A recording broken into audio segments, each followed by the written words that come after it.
My name is Buttafly Jonez, and I'm welcoming you to the table literally and figuratively. If you are ready to start your vending business, either pop up or online or in general, please hit like and subscribe and comment table in the comment section. You don't need perfection to start your business because confidence is built at the table. Vending pop ups and boutiques are one of the fastest ways to validate your business, and I'm going to help you find out why. I'll be discussing what vendors and vending really is and what it isn't, and also address some of the common fears that vendors may have before getting started. You may be wondering, who am I and why am I qualified to talk about this? Well, I've been in business since 2006, legitimately since 2018. I had a storefront and I broke that entire storefront down to create one of my best business ventures ever, which is pop ups. This is a video series, so feel free to save the video and also share it to anybody who may be interested. If you want to hurry this process along, get my ebook called Pop Up and Prosper.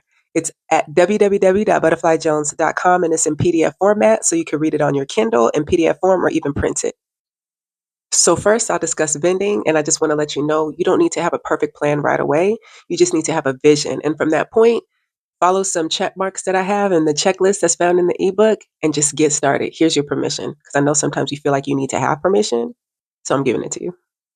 So, what is vending? First of all, vending is when you take your products or your food or an idea like a business to a boutique or a pop up or a mall or some sort of event like an expo.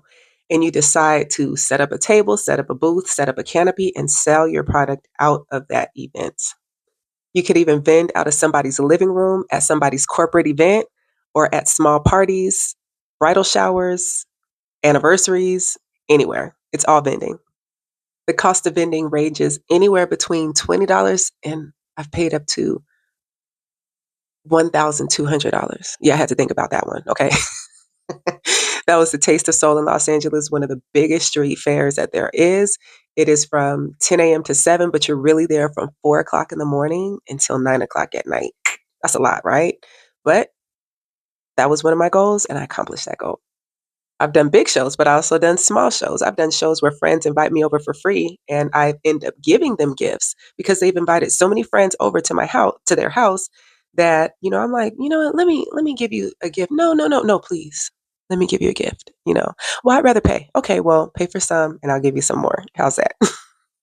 But before you get started, you always want to know if your product is pop up and vendor business ready. Some of the questions that I like to ask is, would I buy it? How does the display look? Is it attractive? Do you have a special offer? Those are things we're going to cover all in the book Pop Up and Prosper because we want you to eventually start printing money. I also want you to understand that not every product does well at vending events or boutiques. Sometimes they're better online or just in intimate settings. You got to do some research on the different events that you want to show up at. Do you like my earrings? These are by Deborah Harbor, my mother, and you can find earrings like this at www.deborahsearart.com. And I mention that because I sell these too at the different pop-ups, along with my skincare products and along with my CBD products. These are things that kind of go with each other, and that's the question I was asking.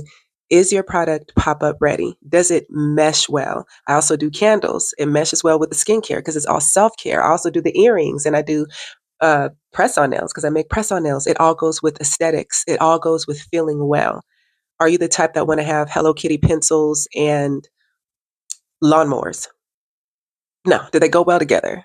Probably not. So what I suggest, highly suggest, is that you find a niche and you stick with it. So now that you found your niche, does your product stand out from 3 to 5 feet away? Can people tell what you have? Sometimes people don't like going into booths and looking unless they know that they want your product. Some people don't want to waste your time. Some do. Okay. But most people don't want to waste their time and they don't want to be embarrassed going in your booth and realizing they don't like anything that you have. So make sure that your displays are showing up in people's faces, in their eye gaze. Like I said, 3 to 5 feet high and easily accessible, but not so accessible that they're knocking stuff over or that kids are grabbing at them because that's the worst. Is your packaging clean? Is it colorful? Is it bold? Do we have to guess what it is? Oh, what do they have over there? I don't know. Well, let's just keep on going. That's nah. You want people to see what you have from a distance. You want people to be drawn to your booth. What are the colors like? Does it look like a garage sale, or does it look like you're stepping into one of the finest boutiques there is? We want to go towards the finest boutique. We don't want to shop at garage sales at a pop-up or a boutique. We want to make sure that there are lines and neat and shelvings and colors and tablecloths and clean canopies. Okay? We don't want, even if you did snatch your canopy off of a curb, you don't want it to look like it is, okay? Can people touch your product? Can they see it in action? Is there a demo? Is there a sample? That's very important. A lot of people don't like to buy, especially things like Buttafly Jonez skincare products, unless there's a sample. They want to touch it, they want to smell it, they want to see it, and they want to try it on their skin. They want to know that that it works. They want to know that the candle smells good. Do you have any ones that are open? Hopefully you do, because that is the only way that you're going to be generating some sales. You're not going to sell any t-shirts with them piled all up on each other and all the different visuals and graphics are buried under each other. Make sure that clothing is organized, probably by size, probably by color, and make sure that anything else that you have around it complements the t-shirts if you're selling t-shirts, or complements the jackets. Why are you going to sell pottery and jackets in the same place? Yes, you made them both, but maybe have different, if there's a pottery maker at one event, carry the t-shirts. If there's t-shirts at that event, carry the pottery. Make it kind of go with each other, and then maybe even have a different brand for the different products that you sell if they are not cohesive. But if they are, Buttafly Jonez, it is all of it at once. And some people sell services also. You don't only have to sell physical items. You could sell services. But if you're selling services like, esthetician services, do you have a before and after photo? If you are selling lashes, you can't test lashes. That's grody. You know what I'm saying?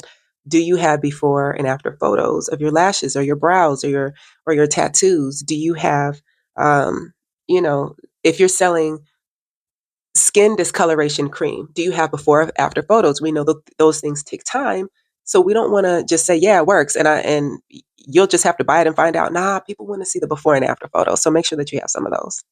So with that said, can you explain your item in 30 seconds or less? Because nobody wants to hear the wind. Okay, we are not going to be windbags. We are going to be able to explain our items in 30 seconds or less, or what I usually say, one slightly long run-on sentence. Get it out.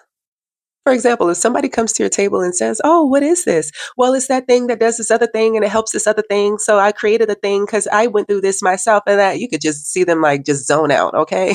No, don't do that. 30 seconds, clean and concise, straight to the point. Here's an example. Hi, so what is this? Oh, I have CBD products. Have you heard of CBD products? Yes. Okay, I have this amount of milligrams and this amount of formula, and that's it. Why am I going to re-explain CBD to somebody that already knows CBD? Here's another example. What's this? These are my CBD products. Are you familiar with CBD? Can't say that I am. CBD products helps with sleep, anxiety, and pain is number one. All you got to do is slather it on your body, and within 5 to 10 minutes, you are feeling great. Would you like to try some? Unless they ask. They don't need to know how it works, why it works, do you grow it, or nothing like that. They don't need to know any of that unless they ask. But if they ask, you better have that information. So be an expert on your product. Some people like to take orders. I feel like you may lose some sales because people are, once again, impulse buyers and they don't want to wait. So make sure that you have plenty of inventory ready. It doesn't need to all be out on the table. Just have it ready, and make sure that you have gift sets. I don't really like doing priced items because I feel like that in and of itself is a deterrent. People will make a judgment about your item if they don't like the price, but they don't know even the benefit yet. They don't know how long you've worked on this item. They don't know any of that. So if people ask, that's when I tell them how much it costs. But if you like to write numbers on your items, you go ahead and do that. It's okay. It's your world. Okay.